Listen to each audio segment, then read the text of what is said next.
All right, so just to get started with it, last lesson we looked at non-essential and essential clauses.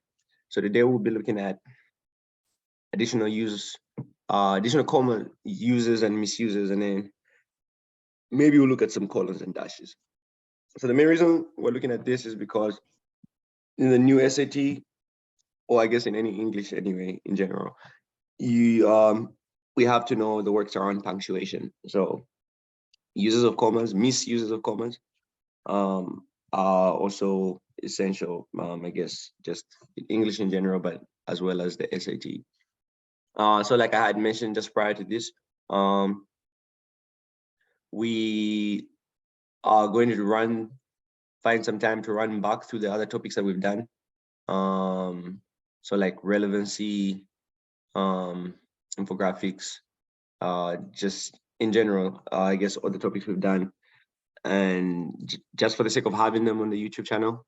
So we're going to try to, I'm going to do my best to try to find times to just redo them, so that you guys can always have somewhere to refer to in case you need to revise.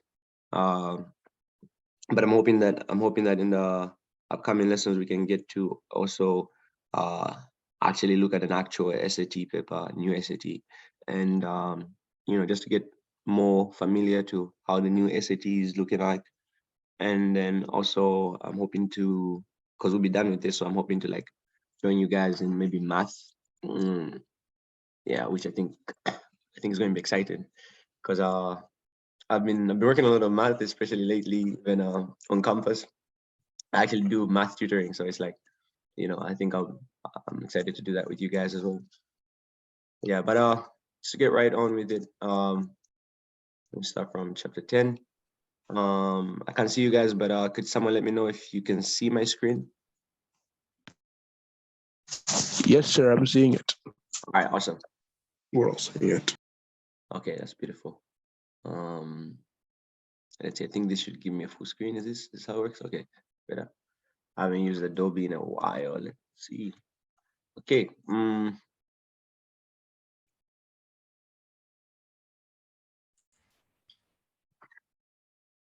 Yeah, that's better.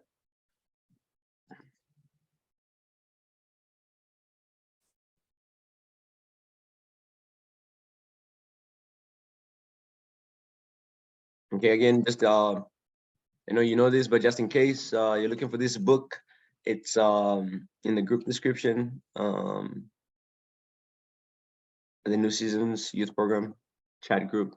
So you can go into the SAT prep materials, and you should be able to find this book. It's the redesigned SAT grammar by Erica Mota.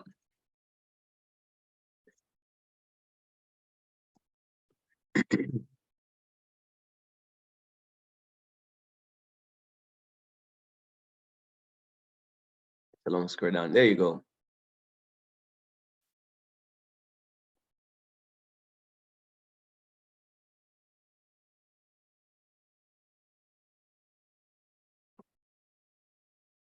All right, so I'd like to go through this, and hopefully colons and dashes as well, because they're very short topics.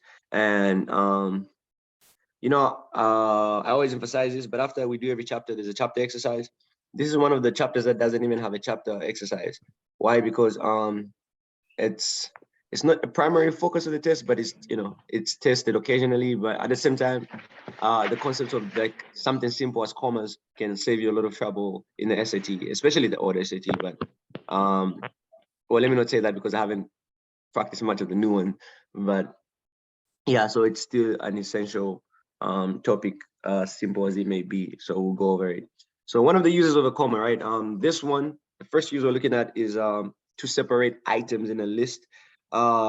This is a common use of a comma that we've been using, I guess, our whole lives, right? So whenever you've got a list that's got a couple of items, right, more than two, which is three or more, each item in the list can be followed by a comma.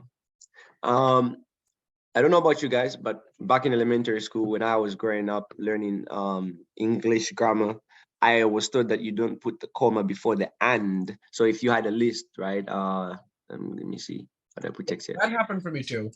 Oh, okay, okay, great. So most of us were taught that, right? So Here. all right. So for example, you've got you've got you've got out in okay, let me not do this because I might miss some names. I'm going to make up some names. All right. Just for fun, right? Um, and then you have and John. This is how I was taught to do, right? But before the and, I was told you can't put a comma. So I found out later on, I guess I wasn't the only one who was told that. I found out later on that you can actually put the comma, right? So this comma is just optional. If you're interested in what it's called the Oxford or the serial comma.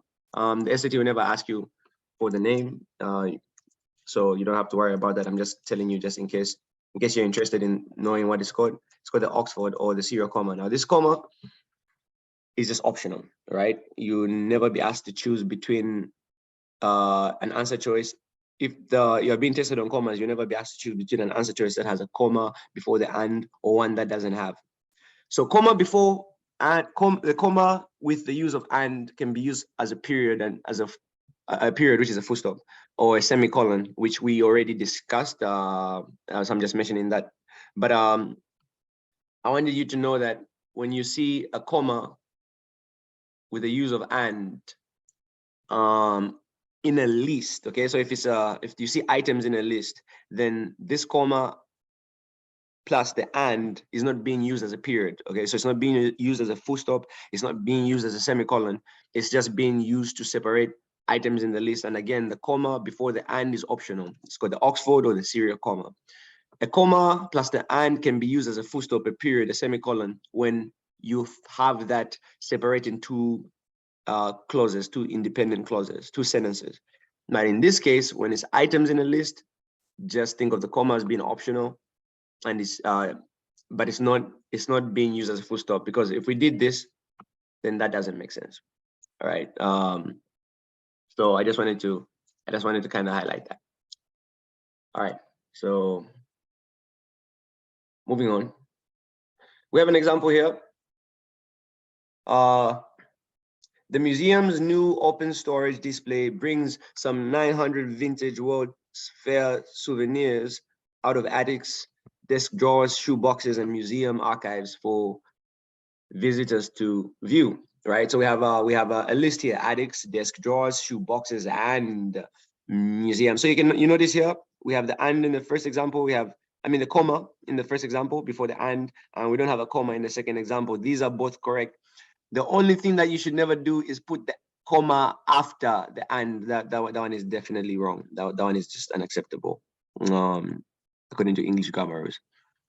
So like in this case, where you have a comma and, like in the first example, which is correct, and then you put an and afterwards, and you might be thinking, okay, fine. You might be thinking this is a non-essential clause. Let's imagine it was a non-essential clause, right? Because we talked about having non-essential commas are denoting non-essential clauses, right? Comma sandwiches. So even if this was a non-essential clause and we take out that, we're going to have desk drawers, shoe boxes, museum archives for visitors to view. There's no separation between shoe boxes and museum archives. So that wouldn't work. So just remember, comma before the and is unacceptable. Jerome, you have a question? Yeah, sir, it's not really a question, sir, but I learned in school that the reason why the comma should never go behind the and is because whenever you put the comma behind and something in the list, sir, it's an item, and is not one of the items listed. Exactly. So that's like Exactly. That's well said. Yeah, that's just well said by Jerome, right? Because if you have items in a list, right, you have shoe boxes, you have attics, you have desk drawers, you put and there. It's like you're considering and. You'll be considering and as the item in the list, along. These will be the souvenirs that will be put. If you read the sentence, it says the museum's open storage display brings over 900 vintage World's Fair souvenirs out of attics. Okay, so out of desk drawers, out of shoe boxes, out of and that doesn't make sense. So yeah, including and as an item in the list. So that's another way of thinking about it, and it wouldn't make any logical sense. So you never have an and after a comma. Again, don't think about it too much like you're learning new rules. You most likely have been doing the correct thing your whole life. So, you know. But one thing I want to mention is a very interesting use of comma is when you have two, what can I call these words? Adjectives. So two adjectives whose order can be reversed, you can use a comma. So what do I mean by that? If we had a sentence where, let me, oh, never mind, that's right here. That's actually the next. All right. So if we're using a comma to separate two adjectives whose order can be reversed, what I mean is, look at these sentences here. One of the Queen's Museum's recent exhibits featured works by contemporary artists from Japan, Taiwan, and Ireland, offering patrons the chance to see a kind of innovative, passionate art that larger museums often ignore. So the word innovative is an adjective. Okay, it's a word that's describing something or modifying a certain noun or giving information or something. And so is the word passionate. So you've got two adjectives, and these can be switched. The order can be switched. You can say to see a kind of innovative, passionate, or to see a kind of passionate, innovative art. So the art is innovative and the art is passionate. That's basically what's going on here. You can put a comma in between them. So I remember with the old version of the SAT, what would happen is they used to bring examples that were kind of confusing. So they'll bring innovative, passionate art, but then they'll put it in a way that maybe passionate isn't an adjective. So passionate and maybe passionate art is, this is a bad example, but let's imagine the full name of the art is called passionate art, for example. It's so the word after the comma isn't an adjective. It's part of the whole noun here. Oops, I shouldn't have done that. Yeah, so in case you ever get confused on whether or not you can place a comma between the two adjectives, a shortcut that you can do is just place the word and between the two adjectives. If those two adjectives can be separated by the word and, then just know that the use of the comma is correct. So what do I mean? You can say, offering patrons the chance to see a kind of innovative and passionate art. That makes sense. So that's correct. Or you can say a passionate and innovative art. That makes sense. So when you have two adjectives, you can use a comma in between. And a good way to check if that's correct is just try to replace that with the word and. So let's look at another example here of when it would be wrong. Colombian artist Maria Fernanda Cardoso often makes use of colorful plastic objects, okay? This, or in her paintings and sculptures. Okay, now this doesn't make sense because, okay, before I say, does anyone want to give, oops, you're going too far. We're going too far. We're going too far. We're going too far. Calm down, Aldrich. All right, there we go. Does anyone want to give me a reason, any quick explanation as to why this may be wrong? Why this incorrect one is? We need a comma separating plastic and objects. Okay, sorry, the comma is what? We need a comma separating plastic and objects. Okay, so just read the, let's read the question. Let's read the question in full first. I know where you're coming from, but let's read the question first. I mean, let's read the sentence in full once more. So it says, Colombian artist Maria Fernanda Cardoso often makes use of colorful plastic objects in her paintings and sculptures. I want you to focus on this aspect of colorful plastic objects. So if you want to put a comma, and the old SAT used to do this a lot, which made it confusing. If remember a few minutes ago, I talked about how if you want to put a comma between two adjectives, try to see if you can put the word and. Will it make sense? So if we put the word and here, like say, often makes use of colorful and plastic objects in her paintings and sculptures. Do you think that would make sense? Sounds a little off for sure. Okay. Now the reason why it sounds off is because in this case, the word colorful is being used as an adjective. right? But the word plastic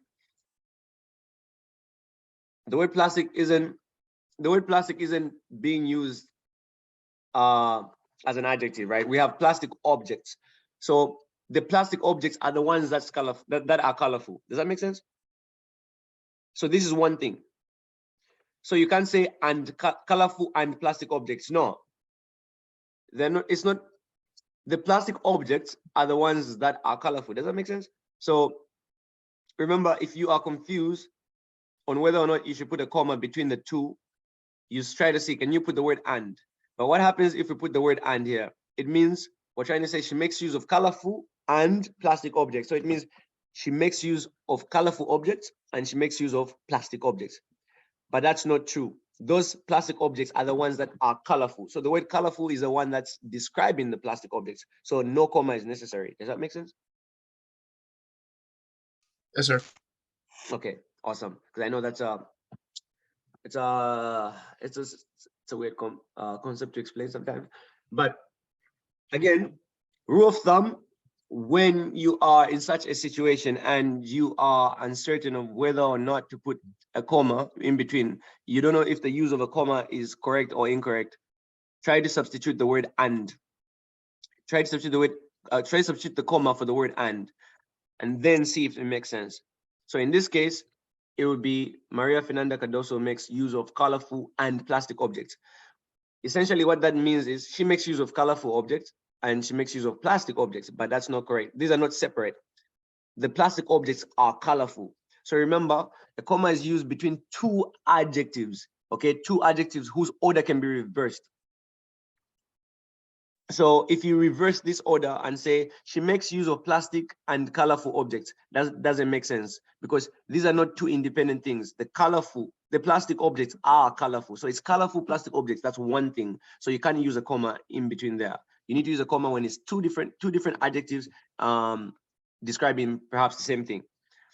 And the orders can be reversed. So if you say plastic, colorful objects, that doesn't make sense because again, plastic and colorful objects, these are not two different things. The plastic objects are colorful. So it has to be colorful plastic objects without the comma. All right. Another time when you can use a comma is after a close parenthesis or bracket, curved bracket, where a comma would be necessary in any other normal condition. So this is here's a good example. We have a non-essential clause here in this parenthesis, sandwich here, in between the parentheses, 1078 to be exact. That's a non-essential clause. So it means okay, I don't have to cancel it out. We have it here. So the Tower of London was constructed as a prison in the 11th century, 1078 to be exact. But over the centuries, it has been used as everything from an armory to a treasury.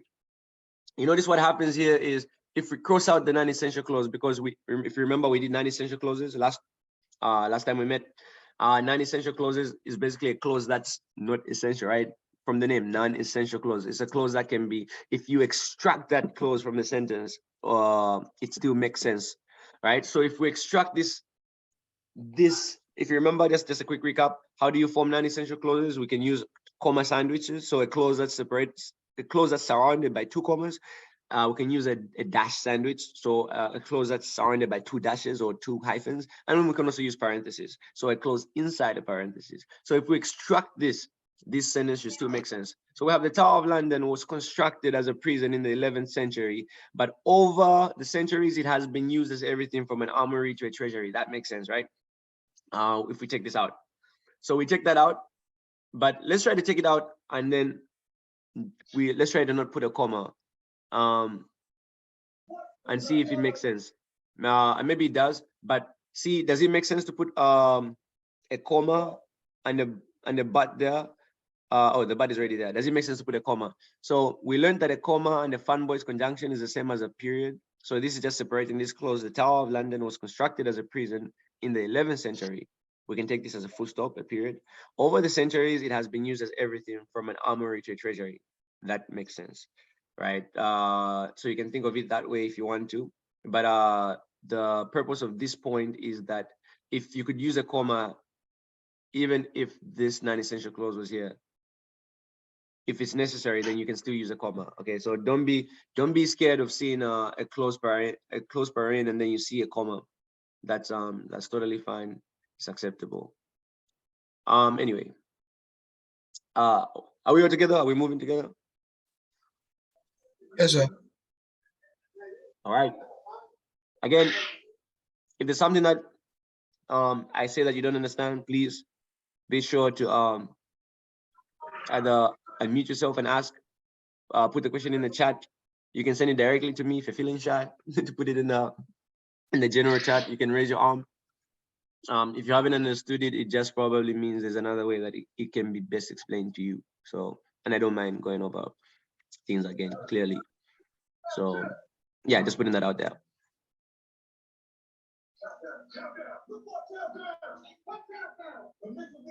Okay. Now, I know I said a comma should be used before. A comma can be used after a close parenthesis, but I want to mention that a comma should not be used before an open parenthesis. Now, why is that? So this is not a rule that you guys have to memorize, okay? So don't think you are having more rules to memorize. The reason why I say you already know this is because if you already understood non-essential clauses, then you're good. You're really good to go. And if you haven't understood that, I just kind of did a recap, so you probably have an idea. And again, if you still need further reinforcement, the video is on YouTube, right? And if you have a question, I'm still here. So there's no reason to like lose, right? So we have this. Let's think of it this way. So we put a comma in between the parentheses. A comma right before the open parentheses. What happens? We have the Tower of London was constructed as a prison in the 11th century, 1078 to be exact, but over the centuries, it has been used as everything from an armory to a treasury. Can you guys see what happens if you extract the non-essential clause? Let's extract what the 1078 to be exact. Can you guys see what happens? And can you see why it's wrong to put a comma before the open parentheses? Separating nothing. Pardon? You have two commas separating nothing. Exactly, because if we extract this, just like he said, if we extract this, right, the 1078 to be exact, what happens is we end up having this. We have two commas here, separating nothing, and this doesn't even make sense, right? One thing I've learned about English is that the language doesn't like double negatives, double this, double that. I think what's even worse is putting double punctuation marks. It serves no purpose. So the Tower of London was constructed as a prison in the 11th century. And then we have that. So that doesn't work. Again, you didn't have to memorize anything. You just have to remember that we have a non-essential clause there. Extract it. Take it out of the sentence. And then see what remains. Two commas following each other. Doesn't make sense. Okay. A comma can be used after introductory words and phrases. So what do we mean? If you remember when we're looking at chapter 8, when we're looking at transitions, again, the video is on YouTube. At least I know that one is on YouTube, so that's great. When we were looking at transitions, we learned about some conjunctive adverbs. They're called conjunctive adverbs. You guys do not need to remember that, but you just need to remember what are strong transitions anyway. So these are transitions that are strong enough to begin clauses, right? So we looked at a couple of them, like however. Do you guys remember any of them?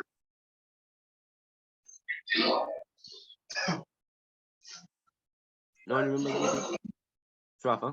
Okay. I'll write them down. I'll write down what I remember, what we did.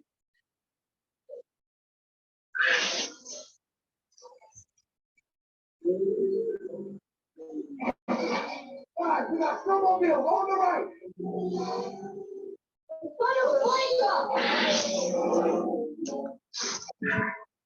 Okay, just some of them that we looked at. So these words technically they're called conjunctive adverbs, but we call them strong transition. Why? Because they are quote unquote strong enough to begin a clause. All right. Oh, and we have some more introductory words and phrases here, like in fact. Oh, we already have more over there. We have as a result. I gave you guys, however, nevertheless, consequently, therefore. So look at this example here. At first, it looked as if the storm was going to miss us by a few hundred miles. Or nevertheless, Armstrong persisted and became an extraordinary musician. Okay. There's someone that I need to mute. Just give me a minute. Okay. Okay, we fixed that. Great. All right. So I was saying we can use a comma after introductory words and phrases, right? Let's look at this. Nevertheless, Armstrong persisted and became an extraordinary musician. It seems more logical because this word is a transition. Remember, transition is chapter 8. So it's okay for us to put that here. And these are introductory words or phrases. These are at first is an introductory word. Nevertheless is an introductory word, but at first is an introductory phrase rather. And nevertheless is also an introductory word, but it's also called a strong transition. So you're just opening up a new clause, and after these words, it's okay to use a comma as well. But let's look at these are strong transitions, right? Let's look at a different type. If I don't know if you guys remember from the chapter, I think before we did the chapter right before we did transitions, we looked at conjunctions. So we looked at coordinating conjunctions and we looked at subordinating conjunctions, right? Just to give you guys a quick recap, a real quick recap. That video might not be uploaded because I don't think we had a channel by then, but a quick recap. The coordinating conjunctions are only 7 of them. Do you guys remember them? I put a hint on the screen on your bottom left. Do you guys remember the coordinating conjunctions?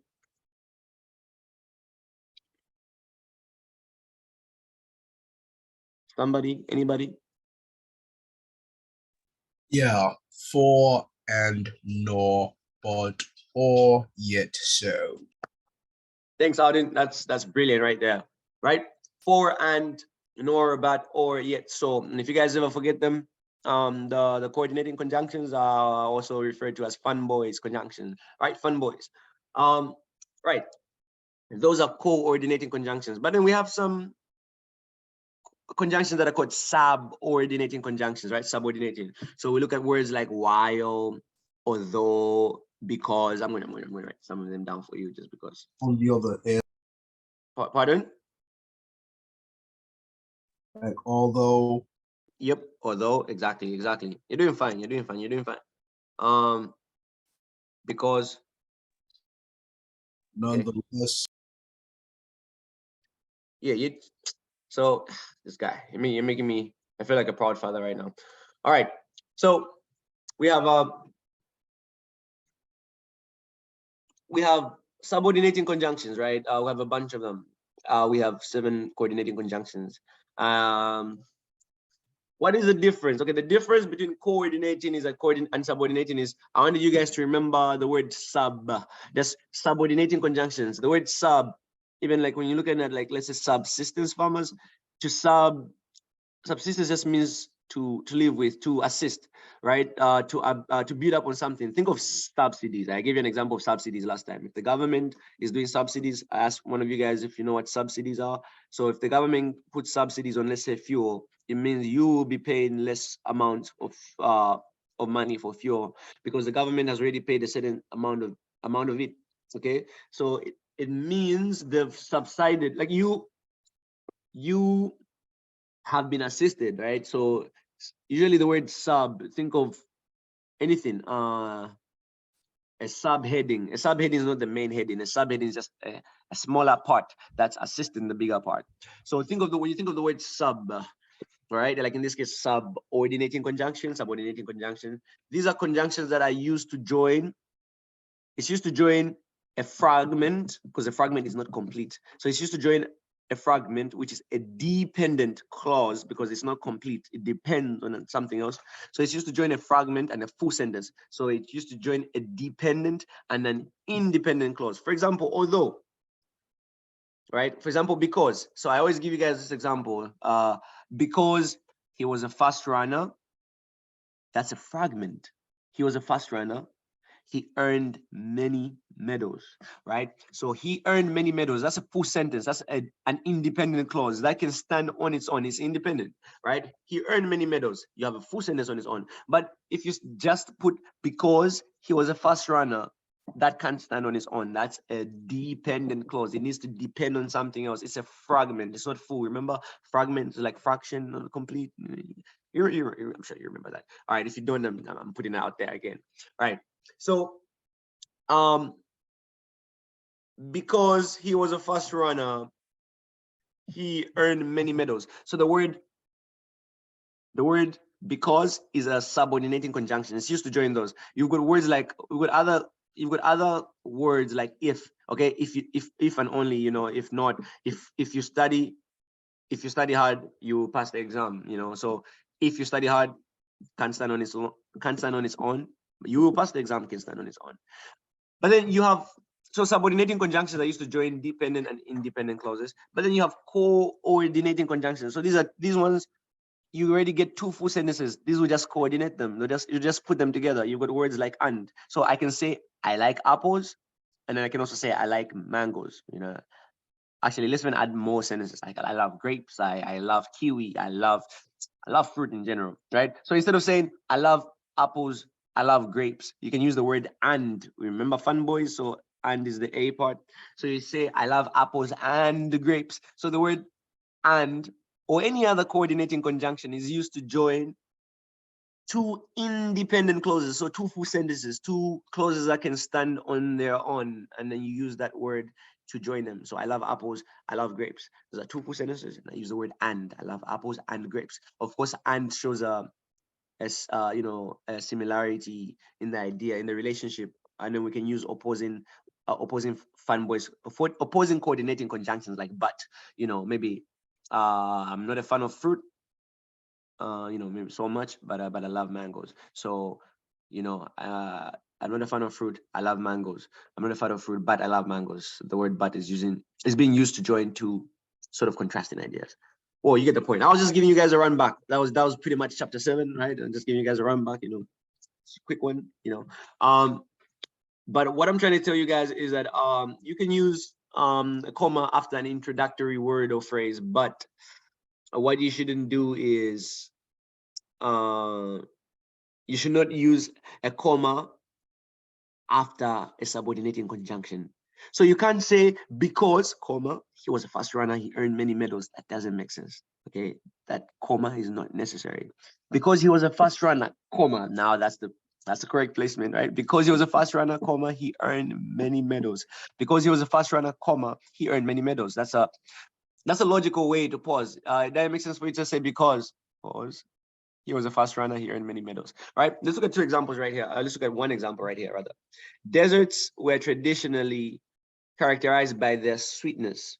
Oh, desserts. I'm sorry. Desserts. Desserts were traditionally characterized by their sweetness. Although, comma, bakers are now creating ones that feature intriguing blends of sweet and savory. Okay, so that although should just be although. You shouldn't have although and a comma. It's not necessary. Let's look at something else. Let's look at a different. Oops. You know, sir, we could also switch them. Okay. What do you mean? Explain. I could say, although bakers are now creating more. Sorry, I know bakers are now creating ones that are. You see what I'm saying? Like we could. I see what you're saying. Yeah. And put the desserts sentence at the end. Yep. So you can take out the comma. If you asked to fix this, like if the question was how do you fix this, that's very, very brilliant. That's me giving you a round of applause in the background. Hopefully you can hear it. So that's yeah. So that's actually a very nice way to fix the sentence. You take out this comma, right? Although bakers are now creating ones, or let's say desserts, you put desserts there, that feature intriguing blends of sweet and savory, comma, they were traditionally characterized by the sweetness, and that would make sense. So you put a comma there, which means the first part is now a dependent clause. It's a fragment, and then you can put the first sentence at the end. That's a good way to fix it. If your desserts were traditionally characterized by the sweetness, however, bakers are now creating ones that feature intriguing blends of sweet and savory. Why is this correct and why is the first one wrong? It's because the first one is a subordinating conjunction. The second word, however, is not a subordinating conjunction. This is actually an introductory word. It's actually a strong transition. If you want to be more Plus- technical, it's a conjunctive adverbs. Yeah, plus? Plus, however, is a contrast conjunction. Exactly.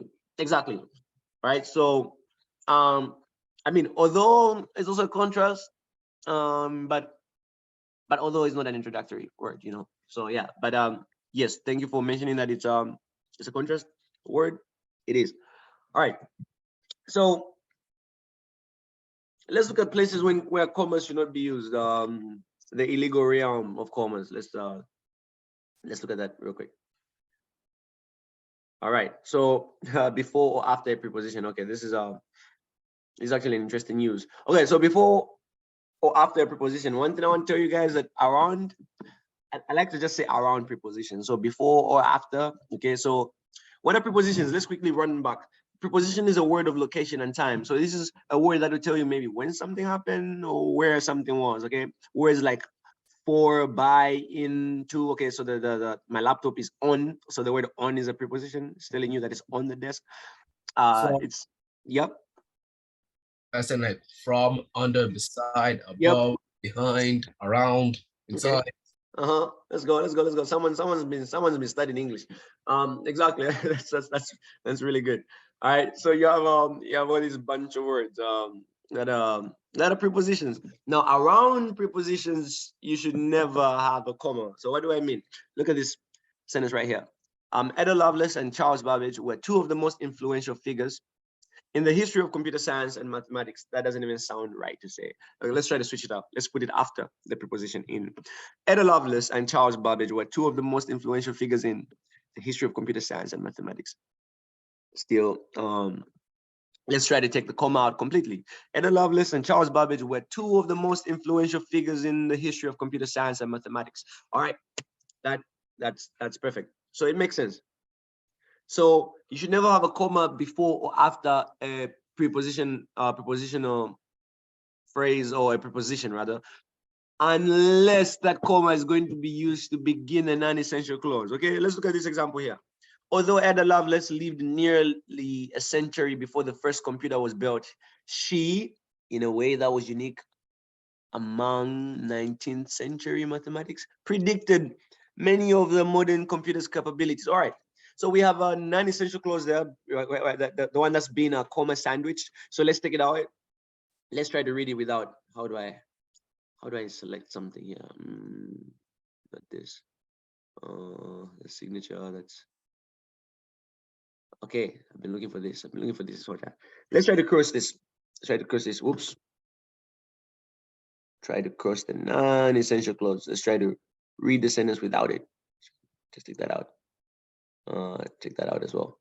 So, although Ada Lovelace lived a century before the first computer was built, she predicted, there's a comment there. She predicted many of the modern computers' capabilities. Now that makes sense. So if you notice something here, we have a comma right before this comma, right before this preposition here in. So that's the only time. That's the only exception. You can use a comma around a preposition if that preposition is being used to begin a non-essential clause. Don't think about this too much, guys. We've looked at this already. Let's look at another use of comma, another misuse rather, a place where comma should not be used. So between adjectives and nouns, okay, you can't say she is a tall person, okay, and then you say she's a tall comma person. Doesn't make sense. Tall person, that's one thing. Remember colorful plastic objects? Plastic objects was one thing. You can't say colorful comma plastic objects. Why? Because colorful is modifying the plastic objects. Colorful is describing the plastic objects. The plastic objects are colorful. Colorful is an adjective. As we were taught in elementary school, an adjective is a describing word, right? It's a word that modifies a noun. If you want to sound a bit odder, you know, next time someone asks you, just say, oh, what's an adjective? Oh, an adjective is a word that modifies a noun. You know, it just sound intellectual, you know. But if you want to take it back to the basics, you know, it's a describing word, right? So you couldn't say colorful comma plastic objects because the plastic objects are colorful. Again, colorful is describing the plastic object. It's modifying the plastic object or giving more information, and it's an adjective, right? So She's a tall girl, or she's a tall person. She's a tall, comma, person. Wouldn't make sense. Just leave it as tall person. So this is very something that's very important now when you're looking at a list, something with a list or something that has multiple adjectives or multiple describing words. Remember, if the adjectives are reversible, if they can be reversed, if you can put an and between them, you can place a comma. That's correct. But between adjectives and nouns, no, because the nouns are probably being described or being modified by the adjectives. All right. Let's look at something. We have an example right here. And I want you guys to know that although you would need commas in the list between the final adjective, for example, let me give you an example. Let's say, because Audin has been giving us a lot of English answers today, right? Let's talk about Audin. So if I say, I think Audin is a smart, exceptional, talented, and brilliant boy. So between smart, exceptional, talented, I can put commas. That's okay, because I'm describing qualities of Audin, right? But on the last comma and brilliant boy, I shouldn't have brilliant, comma, boy. That doesn't make sense. Because remember, the boy is the one that's brilliant, that's smart, that's talented, that's exceptional. So although commas can be used, okay, they're required to be used between the items in a list, no comma should be used between the final adjective and the noun. So let's look at this example. Headquartered in New York City, the National Academy of Television Arts and Sciences, NATOS, is a well-known national organization. This is wrong. It's a national organization. The organization is being described as national, but we do not need to put this guy here, this comma here. All right. So then that would be correct. So another thing I want to mention to you guys, the word that works like prepositions. We shouldn't have comma around the word that. So puzzle solving, why do I have a typing thing here? Okay, so puzzle solving, an ancient and universal practice, depends on the kind of creative insight, comma, that. Okay, so puzzle solving, an ancient and universal practice, depends on the kind of creative insight that ignited the first campfires years ago. So let's try to put the comma after the word that. Puzzle solving, an ancient and universal practice. An ancient and universal practice depends on the kind of creative insight that ignited the first fire camps thousands of years ago. So you see that it works kind of just like it works like prepositions. So you shouldn't have anything anything around it. Let's try to look at where are we? Let's try to look at this one. Let's try to take away the comma. Let's try to remove the comma. Puzzle solving, an ancient and universal practice, depends on the kind of creative insight that ignited the first campfires thousands of years ago. And that even sounds correct. All right. Now let's look at something else, guys. Another place a comma should not be used between subjects and verbs. All right, between subjects and verbs. So what do we mean? Ada Lovelace and Charles Babbage were two of the, okay, here. There's no need for us. The subjects here, in this case, this is a compound subject because it's made up of, so a compound subject is just a subject that's made up of more than one noun. In this case, Ada Lovelace is a subject, Charles Babbage is a subject. Together, they are a compound subject, right? A compound, it's kind of like chemistry. You mix an element and an element. So a compound is a mixture of two or more elements, H2O, hydrogen, oxygen. Compound subject, Ada Lovelace, and element, compound water, you get the vibes. All right, so you have Ada Lovelace and Charles Babbage, were two of the most influential figures in the history of computer science and mathematics. That's funny. This is my major, that's my minor right there. But anyway, so Ada Lovelace and Charles Babbage were two of the most influential figures in the history of computer science and mathematics. Can be read just like that without the comma. So before you have okay, let me just give you a very simple sentence. Because we're on Audin today. All right, so I'm going to give an example of a sentence with Audin's name again. Okay, now let me trouble Jerome as well. Let me trouble Jerome. I haven't troubled Jerome today as much. So if you say, Jerome doesn't walk to school, guys. It's just an example. I don't know. It's just an example. So Jerome walks to school every day is incorrect, because why do we have a comma between the subject and the verb? If you have it like that, you can see that the comma was not necessary, right? I hope you can see the comma was not necessary. At this point, does anyone have any question, or is there anything that I've said that might be unclear? No, sir. Keep saying it. Okay, awesome. No, sir. All right, let's do it. That's good. So the only time you can have a subject and a verb that have a comma in between them is if that comma is being used to have if between the subject and the verb you have a non-essential clause, then yeah, you can have a comma. So even if you had because remember I said Ada Lovelace is a subject. And then we had Charles Babbage, which is a compound subject. Even if we had a more complicated or long subject, right? Let's look at this sentence. What is particularly remarkable about Ada Lovelace's work on Charles Babbage's analytical engine is that so there's no need for that comma. It's just say what is particularly, even if the subjects are extremely long and complex, guys, between the subject and the verb, be very careful. When you see a verb, there shouldn't be a comma before it. Okay, there shouldn't be a comma between the subject and the verb unless there's a non-essential clause in between for some reason. So what is particularly remarkable about Ada Lovelace's work on Babbage's analytical engine is that she foresaw many of the ways in which computers are used today. Okay, so I know it might feel like a pause is necessary there. You might feel like it's acceptable. Okay, informally, in the informal world, if you're a writer, you can kind of break these rules, just to break up these long sentences. But in actual grammar, strict grammar rules, no comma should be used. I know it's a long sentence. We might be tired by the time we're done. We're breathing heavily, but it's okay. There should be no comma regardless. It's just a long sentence.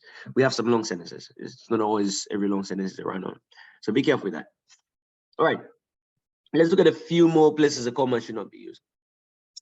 So between compound nouns, so remember compound is just when you have more, compound noun would just be when you have more than one noun.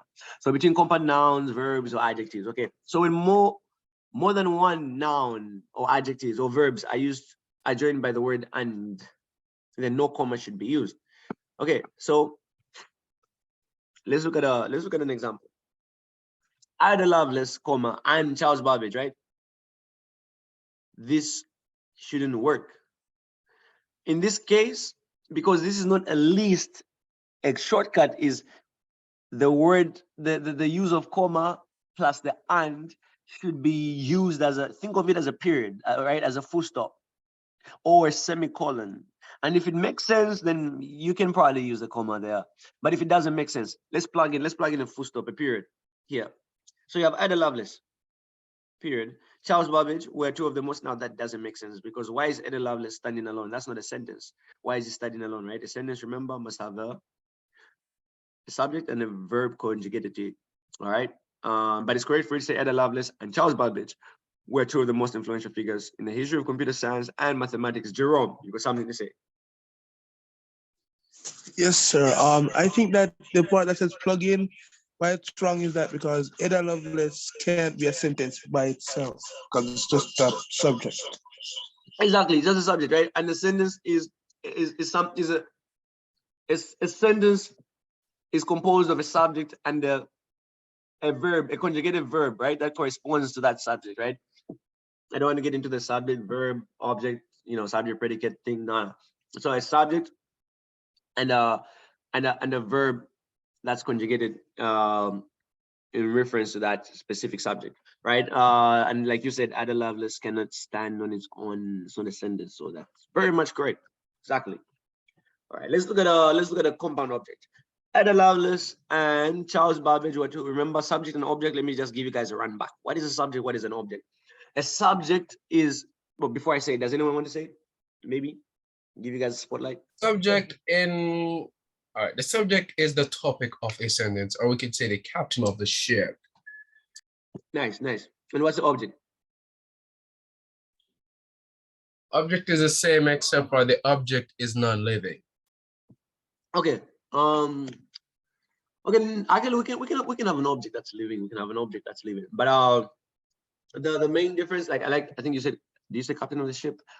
I don't know if you said captain of the ship, but if you did, that's a very good example, and I'll build Yeah, up that's on that. the same. Yeah, that was nice, and I'll tell you why that was nice. Why I like that. Jerome wants to say something.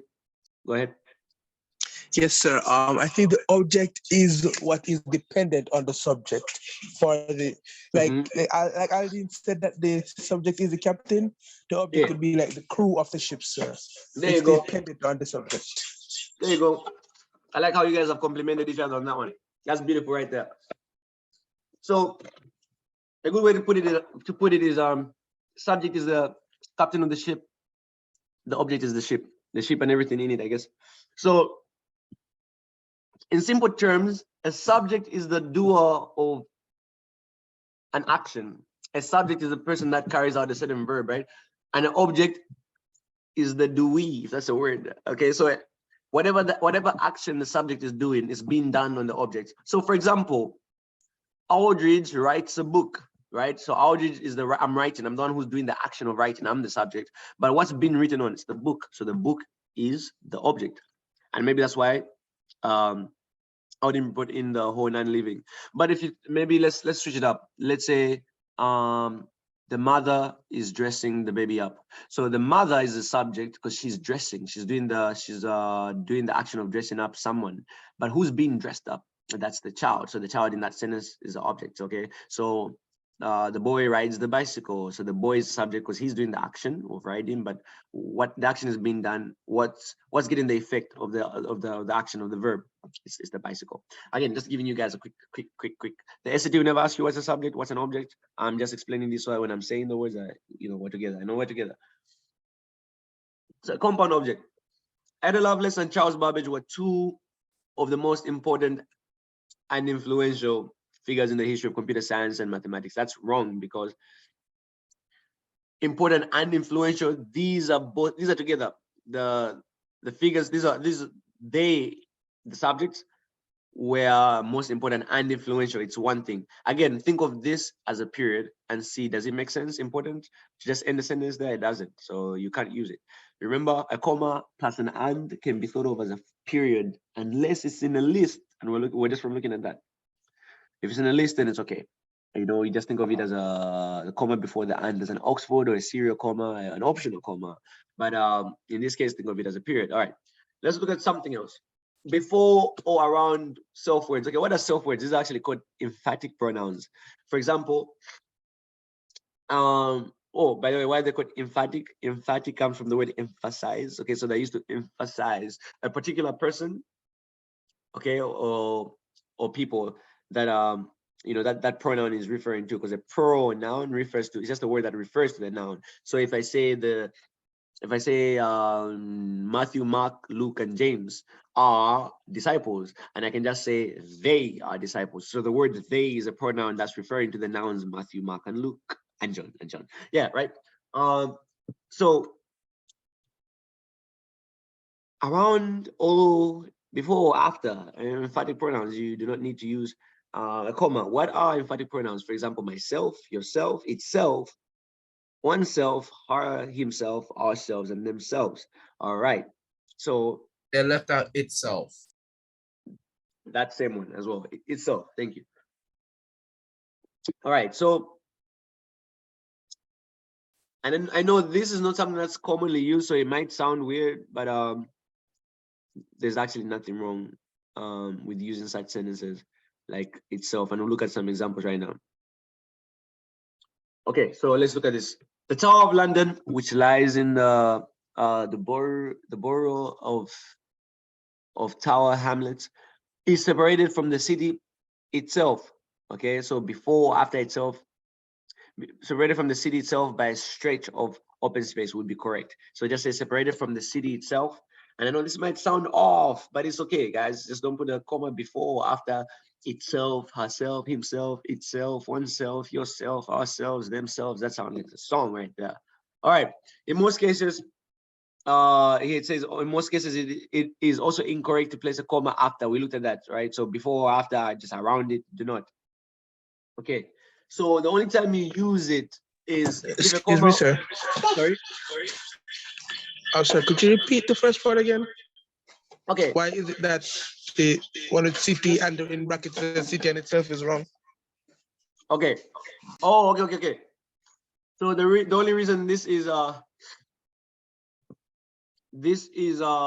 in brackets was just to show you that okay, let's do this. Let's do this for now. Let's do this. Let's do something. I'm looking for something. Okay, there you go. This right now this was just showing you a different version. I guess the author felt lazy to rewrite this. So for now, let's say forget about this. For now, just forget about this. Forget about this for now first. Just I'll get back to that. So the first thing we're looking at here is that the Tower of London, which lies within the borough of Tower Hamlets, is separated from the city. It's supposed to be separated from the city itself by a stretch of open space. So you do not need a comma before that. And then what this parenthesis was saying is, even if you have two commas here, right? Because even if you put a comma here now, that just becomes a non-essential clause. So let's remove itself. We're going to have the Tower of London, which lies in the borough of Tower Hamlets, is separated from the city by a stretch of open space, right? Okay, so actually that might make sense if we had it. I guess if you think of it, I think is that what you're asking? If we had it like a non-essential clause, is that what you're asking? Okay, so I'm not sure if that's what you're asking. Okay, but if that's what you're asking, is because the word itself can be a non-essential clause. Okay, so I know if we put it as a non-essential clause and we read it without it, it seems to make it makes sense, right? Yes, sir. But sir, I think I get it because remember that you said a comma can replace it by a period, and Yes. itself by a stretch of open space cannot be a sentence. Oh yeah, itself by yeah, but the main reason why it's incorrect is because the word itself is it's, I want to say like the way you put prepositions and the word that. So the word itself is, remember, it's an emphatic. So this is actually an important word. The word itself should, if it's already there in the first place, then it's not non-essential. The word itself cannot be non-essential because it's an emphatic word. So it's an emphatic pronoun. It's a word that's used to emphasize the noun that it's referring to. So there's no point of you having it there. If you have, you might as well just not put it there. So there's no reason of you putting it there and then making it non-essential, because what are you doing? What you're doing is kind of like, it's like dilution. You're doing like some sort of neutralization. There's no way you can put something that's emphatic and then make it non-essential again. Does that make sense? Yes, sir. Yes, sir. All right, awesome. So that's why it was telling you in here that you could have put city, comma, itself, comma, which means you're making it non-essential, but that doesn't make sense, right? And so it should just, one thing you should just remember about emphatic pronouns, there should be no comma before or after. All right. And the only time you can have it after is unless maybe there was a way you would normally use a comma. For example, like what you're just talking about, a fun boys conjunction, or maybe some sort of non-essential clause, maybe then, yes. So look at an example here. The Tower of London is separated from the city itself, but it is naturally, so the thing is, it's okay to put a comma here. Why? Because this is the same as a period. It's the same as a period. It's the same as a full stop, right? So it's okay to put it there. It's okay to put it there. And why it's not wrong is because the word city is still being emphasized by itself. Can you see that? The city itself, it's still doing its purpose. Itself is still emphasizing city, okay? It's an emphatic pronoun. It's emphasizing this pronoun, city. Does that make sense? Yeah, and it would not if we had removed the word nevertheless from it. Sorry, if we had removed nevertheless what? If we had removed the word nevertheless from the sentence, it would fall through. Oh, but it is one of the, but it is nevertheless one of the, what did one of London's most, I don't know. I mean, okay, I get what you're saying. But nevertheless, well, the good part is that nevertheless here is not being made non-essential because it's in the, nevertheless is a strong transition. So if you're going to use it in the middle of a sentence, it should never be non-essential. That's the most important part to learn about that. Yeah. That's actually the end of the chapter. That's actually the end of the chapter. So that's famous uses and misuses of commas. Every time we end the lesson, I always tell you guys, feel free to go through and if through the exercises, the chapter exercises at the end of each chapter, and then let me know if you have any questions. As you can see, this chapter doesn't have a chapter exercise.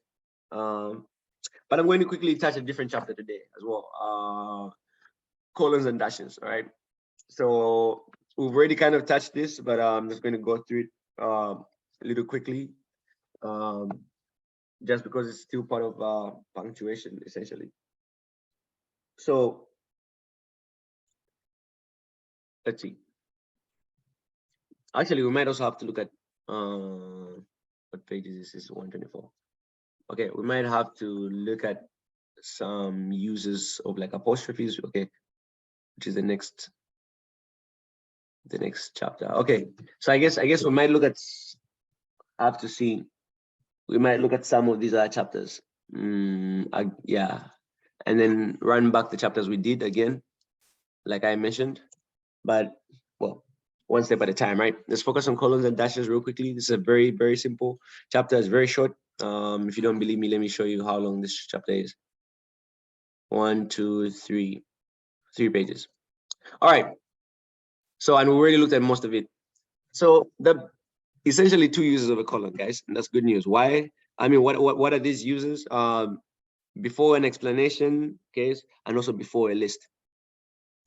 So a colon, what's a colon? You guys remember colon? There's a difference between a colon and a semicolon. So we've got this, and then we've got that. Can you guys tell me which one is this? Is like a period, comma. Can you guys tell me between A and B, which one is a semicolon and which one is a colon? B is the colon. No, A is the colon. B is a semicolon. Exactly. B is a colon. A is a colon, sorry. B is a semicolon, right? A good way to think of it was when something is semi, right? Semi, like semi, however you want to pronounce it, is something that is not full, like, right? A semicircle, right? Something that's it's half something, okay? So in this case, look at A. A is 2 full circles, just 2 circles, but B is half something. It's like a hybrid. It's a circle. It's a period and it's a comma. But A is 2 periods, so that one will be a colon, also known as a full colon, and then a B will be a semicolon. So if it's semi part of it is a comma, semi part of it is a period. If that helps you remember it, then great. All right, so comma should be used in 2 situations: before a list and before an explanation. Now, if actually, let me just go straight into an example. Let's start with a list. I think a list is very easy. Okay, no, let me not mention that. Let's go over these two, because these 2 paragraphs, because these are very important. So it says a colon must follow a sentence, okay, that can stand alone as a complete thought. Okay, so a complete thought. Okay, so but it can come before either a sentence or a fragment. So what does that mean? Before the colon, sorry. Please repeat your question. Okay. Oh, actually, sorry. I was kind of asking as a rhetorical question because I was just about explaining. So what I was trying to say is, before a colon, before you see a colon, okay. So you have a bunch of words, and then colon, and then you have words. So the words before, the wavy ones, the words before the colon should be a complete thought, okay? So something that can stand alone. So this side, you should have a full sentence, a sentence. But after a colon, the straight line, you can have either a fragment or a sentence, okay? So that's generally the rule. If you're not looking at a list or whatever, I mean, just the use of a colon. So before the colon, before you should have a full sentence, okay? But after the colon, you can have either a fragment or a sentence. Okay, so a shortcut is that if you see a colon and then you see including, I mean, if you see a word such as including and then you see a colon, that means it's incorrect, because you can't end a sentence with the word including, can you? No, You sir. you can end a sentence with the word such as such, with words like such as. So if you see a colon coming right after such words, then just under normal circumstances, that's not that's incorrect. So let's look at some examples. Photographer and filmmaker George Picker chronicled artists such as, or chronicled artists including folk singers, jazz musicians, and visual artists. Now, this I've seen this happen a lot, but this is wrong because what comes before the colon should be a complete sentence. And have you noticed that before that, we can't end a sentence with including or such as, right?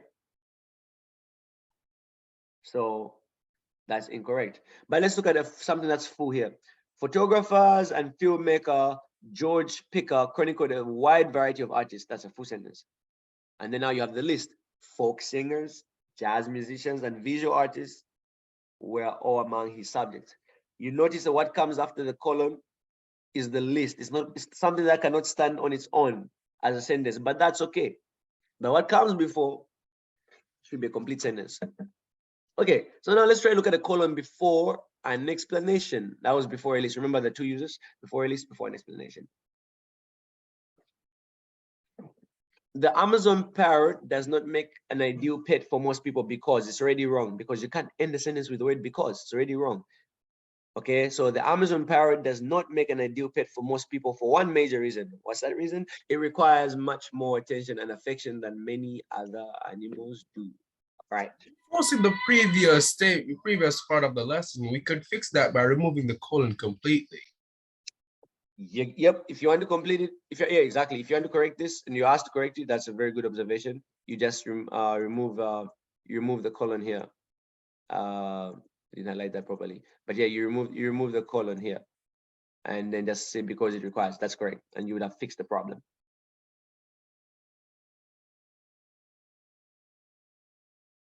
Okay, so we have this here that says there are certain.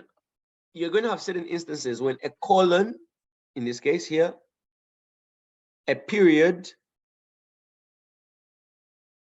a colon or a period. Sorry, a semicolon, a period, and a colon are all grammatically acceptable. Why? It's because we know that when a colon, but it means in the SAT, you won't be in such a situation if you had A, B, if this was A, this was B, and the last group of sentences was C, A, B, C, it means your answer would be D, because in the SAT, you can only have one answer, and that answer should be inarguably the correct answer, okay? It's irrefutable. So if you have three answer choices like this and they're all identical grammatically, it means they're not being tested on that concept. So the Amazon parrot does not make an ideal pet for most people. Okay, that's a complete sentence before the colon. It requires more attention and affection than any other mammals do. Okay, that's also a complete sentence. Remember, after the colon, it can be a sentence, it can be a fragment, it's okay. But what comes before should be what comes before that, that's what should be a full sentence, and that's what's happened here. So that's correct. The Amazon parrot does not make an ideal pet for most people. That's a complete sentence. It requires more attention and affection than many other animals do. Again, so these are two complete sentences. Of course, we can separate two complete sentences by a period or a semicolon, which are the same thing.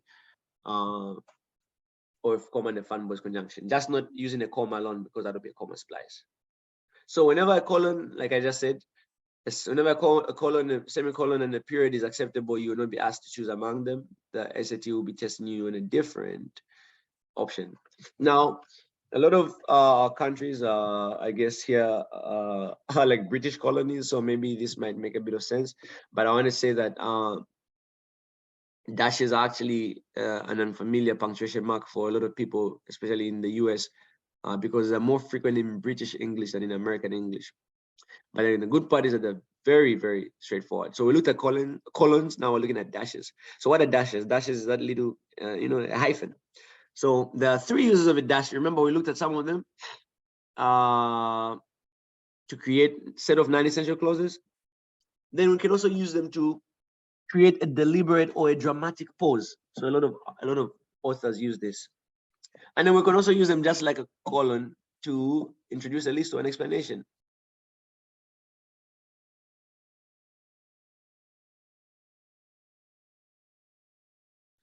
Okay.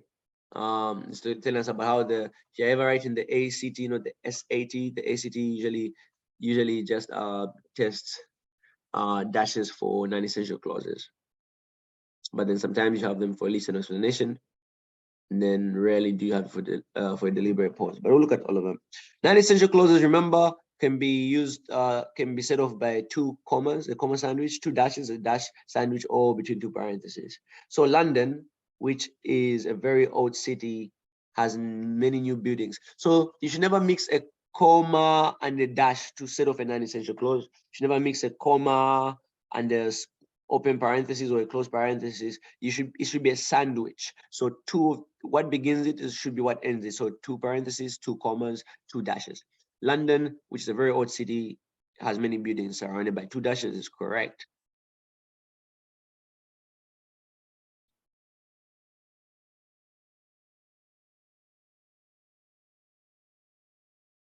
Okay, so can you guys just tell me real quick what the answer is on this at the bottom of the page? Choice B, sir. Okay, easily, right? Why?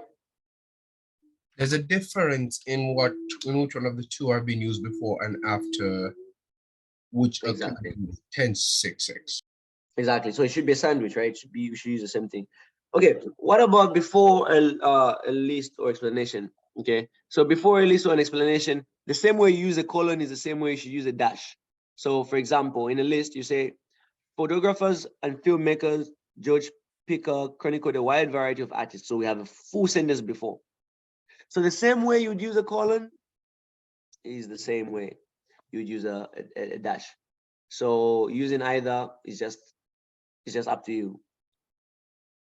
Okay, so it should always come after a full standalone sentence. So photographer and filmmaker George Picker chronicled a wide variety of artists, and then you have the list there: folk singers, jazz musicians, and visual artists were all among the subjects. And then we have an explanation. We say the Amazon parrot does not make an ideal pet for most people. Why? The dash there. It requires much more attention and affection than many other animals do. And then the last use is to create a pause. So a dash can be used for stylistic reasons, right? I told you guys, just to make a dramatic pause, just a deliberate pause, just to interrupt a sentence, okay? So, create suspense or something. So for example, here, creating a pause. After 8 hours of driving, we finally arrived home. And that was when we discovered that we had forgotten to close all of the windows. So that comma there is just for dramatic effect. So I've never seen this being used on the SAT. But so you don't need to spend too much, but you just need to know it just in case. I'm not sure about the new SAT, but we're going to revise that too. So we've looked at both of these chapters. We've come to the end of the lesson. I'm going stop sharing my screen right now. Do we have any questions? Yeah, one tiny question. Oh, okay. When next can we do a math session? Okay. Do you mean in general? Like when are you doing a math session? Like Yeah. You see, I've been practicing mhm. and English part was easy. Like in this course on Khan Academy, I've completed the English course, advanced all of them. Nice. The math is a different story. Math is different. Okay, I get you. So I know Adrian usually takes you. And I'm wondering, because he Okutemo will probably be with you next Saturday. And I think I know I'm starting finals but that following week. But if you mean like with me personally, I don't know when, but I'm looking forward to it. Like I'm really actually can't wait to do math with you guys. I think I've only done math with you guys like once, and the other times has been individually when someone reaches out. So I think the next lesson, because we've done English now, the next lesson next weekend should be math. At the very least, it should be the following lesson you do, but most likely next weekend. Yeah, at the very least, the following weekend. But I'm going to tell you that if you have any specific questions and you need help or you want to look at something in particular, don't feel free. don't hesitate, but feel free to reach out to either me, Kutema, or Adrian, and I'm sure we can find a way to work around them, your questions. But at the very least, it should be the following week after next one, but most likely even just next weekend. But with me, maybe the next time you see me, I'm likely to do math. I'm not sure if I'll be doing English. We'll see. Because I've actually, like I said, we've done most of these topics now, and so we're just trying to practice. So it's either we're going through an SAT paper, or we'll be doing math, but very soon. Yeah. So next weekend you should be doing math, at the very least the following weekend. So don't worry about it. Again, feel free to reach out for specific questions. Well, thanks again for your time and all the very best on your finals, bro. Thank you so much. Thank you so much. Thank you very much for this session. For sure. Thank you guys for your time. Thank you for stopping by. Appreciate it. I'm going to stop recording here.